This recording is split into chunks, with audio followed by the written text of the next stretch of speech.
సన్నధాన్యానికి ఈసారి మద్దతు ధరతో పాటు బోనస్ కూడా ఒకేసారి చెల్లించే అవకాశాలు ఉన్నాయని కలెక్టర్ సత్యశారద అన్నారు. వరంగల్ జిల్లా వర్ధనపేట, పర్వతగిరి, రాయపర్తి మండలాల్లో ఏర్పాటు చేసిన ధాన్యం కొనుగోలు కేంద్రాలను కలెక్టర్ ప్రారంభించారు. ఈ సందర్భంగా మాట్లాడుతూ వర్షాలతో తడిసిన ధాన్యాన్ని కొనుగోలు చేస్తామని, రైతులు ఆందోళన చెందొద్దని సూచించారు. జిల్లా వ్యాప్తంగా 211 కేంద్రాల్లో ధాన్యం కొనుగోలు కేంద్రాలు ప్రారంభమయ్యాయని, 266 ప్యాడీ క్లీనర్లు అందుబాటులో ఉన్నాయని తెలిపారు. కాబట్టి అవి ఇంకా ఓపెన్ చేసే పరిస్థితి లేదు. సో మేబీ 1 or 2 weeks లో ఆల్ సెంటర్స్ ఓపెన్ ఉంటాయి. ఇప్పుడు 211 సెంటర్స్ ఆపరేషనల్ ఉన్నాయి. సో మెనీ సెంటర్స్లో మేము ఫెసిలిటీస్ని చెక్ చేసుకుంటున్నాం. మినిమం ఫెసిలిటీస్ లైక్ ఒక టెంట్ కానీ లేదా మషీన్స్, ప్యాడీ క్లీనర్స్, బికాస్ మనకి స్టేట్ మొత్తంలో 266 ప్యాడీ క్లీనర్స్ వరంగల్కే ఉన్నాయి. So automatic paddy cleaners each సెంటర్కి ఏర్పాటు చేసే పరిస్థితి మనకు ఉంది. డ్రయర్ కూడా ఎల్లందా ఏఎంసీకి ఉంది. ఇంకో 2 డ్రయర్స్ టెండర్స్ ఫినిష్ అయినాయి. అవి కూడా 1 or 2 weeks లో మనకి వస్తాయి. ప్లస్ గోడౌన్ స్పేస్ ఈసారి మేజర్లీ మనం ఏమవుతుంది, ఇష్యూ రైజ్ అయ్యే అవకాశం ఉంది because of the high produce. In fact మొన్న జరిగిన వర్షాలకు కొత్తమేర నష్టం జరిగినా కూడా ఇంకా మనకి 2.5 lakh మెట్రిక్ టన్స్ వచ్చే అవకాశం ఉంది. కాబట్టి ఆ స్పేస్ రిలేటెడ్గా కూడా మనకి ఎక్కడెక్కడ అవైలబుల్ స్పేస్ ఉందో వాటన్నిటినీ మేము సెక్యూర్ చేసుకోవడం జరుగుతుంది.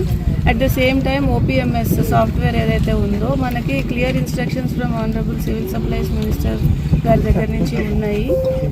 ఏదైతే ప్యాడీ వచ్చి డ్రై అయ్యి, మాయిశ్చర్ అయ్యి అండ్ మిల్కీ ట్యాగ్ అయిన వెంటనే వాళ్ళ డీటెయిల్స్ అన్నీ మనం ఓపీఎంఎస్కి ఎంటర్ చేస్తే ప్రిన్సిపల్ ప్లస్ బోనస్ ఈ రెండు ఒకటేసారి పడే అవకాశం 100% ఉంటుంది. కాబట్టి ఆ ట్యాగింగ్ అనేది మనం స్లోగా చేయకూడదు అనేది ఒక ఇన్స్ట్రక్షన్ అందరికీ ఇస్తున్నాము.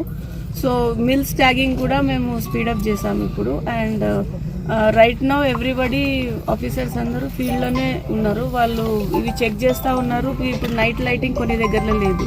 కొన్ని దగ్గర రైతులు రిక్వెస్ట్ చేస్తున్నారు, మాకు మొత్తం లారీ అంటే ఒక 200 bags కంప్లీట్ అయ్యే వరకు అని అంటే మాది వాళ్ళు పేమెంట్ చేయట్లేదు అంటున్నారు. సో దానికి ఈవెన్ ట్రాన్స్పోర్ట్ కాంట్రాక్టర్స్కి కూడా మేము మాట్లాడడం జరిగింది. స్మాల్ DCMs లాంటిది ఏదైనా అరేంజ్ చేస్తే వాళ్ళ ఆ రైతు వరకు షిఫ్ట్ చేసే అవకాశం ఉంటే అది మూవ్ అయిపోతుంది. సో వెయిటింగ్ ఉండదు. ఎవరిదైతే డ్రై అయిందో అయినది అయినట్టు ఓపీఎంఎస్ సెంటర్ అవ్వాలి అండ్ అక్కడి నుంచి వెళ్ళిపోయి మిల్లో వెళ్ళి అక్కడ డ్రాప్ అయిపోవాలనేటట్టుగా వాళ్ళు ప్లాన్ చేస్తున్నారు. సో ఇప్పుడు స్లోలీ మేబీ December 1st weekకి మనం ఒక పీక్ స్టేజ్కి రీచ్ అవుతాము. అప్పుడు based on the weather conditions and other things ఇంకా ఫర్దర్ కేర్ తీసుకుంటాము. ఇంకా నియర్ బై 20th November కూడా ఒక సైక్లోన్ వచ్చే అవకాశం ఉంది అని అంటున్నారు. కాబట్టి ప్రతి ప్లేస్లో మేము టార్పోలిన్స్ ఉన్నాయా లేవా అనేది ఒకసారి చూసుకుంటున్నాం. At the same time procurement సెంటర్లో ఉన్న ప్యాడీని మనం కంప్లీట్గా టార్పోలిన్స్ అండ్ ఎట్లా మెకానిజంతో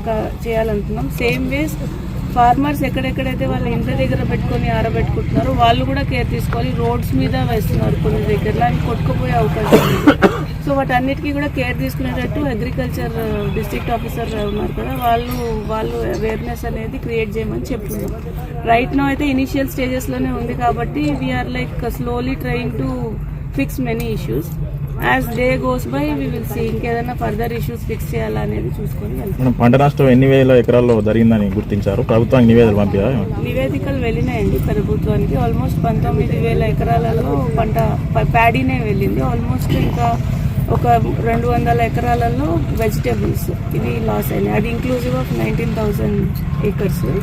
సో ఆల్మోస్ట్ ఒక 38,000 నుంచి 40,000 మెట్రిక్ టన్స్ ప్యాడీలో 15,000 నుంచి 12-15,000 వరకు డిస్కలర్డ్ ప్యాడీ ఉంటుంది. దానికి ఇన్స్ట్రక్షన్స్ ఇచ్చారు మాకు. ఆ ధాన్యాన్ని కూడా కొనుగోలు చేసే విధంగా. డ్యామేజ్ అయిన ప్యాడీకి అలాగే అసెస్మెంట్లో వెళ్ళింది కాబట్టి ఇదైంది. ఇప్పుడు ఇంకా మనకి ఇంకో 2-3 days టైం ఇచ్చారు. లాస్ట్ ఫైనల్ రౌండ్ ఎవరన్నా రైతులు మిస్ అయిపోయి ఉండే అవకాశం ఉంది. ఇప్పుడు మాకు నిన్న మొన్న 2-3 ఎక్కడో వరంగల్లో ఉన్నాము, మాకు తెలియలేదు అన్నారు. అలాంటి వాళ్ళు ఎవరైనా ఉంటే రైతు వేదికల దగ్గర హెల్ప్ డెస్క్ ఏర్పాటు చేసి ఉన్నాము. వాళ్ళు అక్కడ సంప్రదించి వాళ్ళ పొలంని చూపిస్తారు. అదర్వైజ్ ఎక్కడెక్కడైతే డ్యామేజ్ అయిందో ఇలాని రికార్డ్ చేశారు. But most of the time వాళ్ళ కన్సర్న్ తోటి మాది కూడా మునిగిపోయింది ఒకసారి చూడండి అని చెప్పడం జరుగుతుంది. అలాంటి వాళ్ళది కూడా మనం కవర్ చేస్తున్నాం.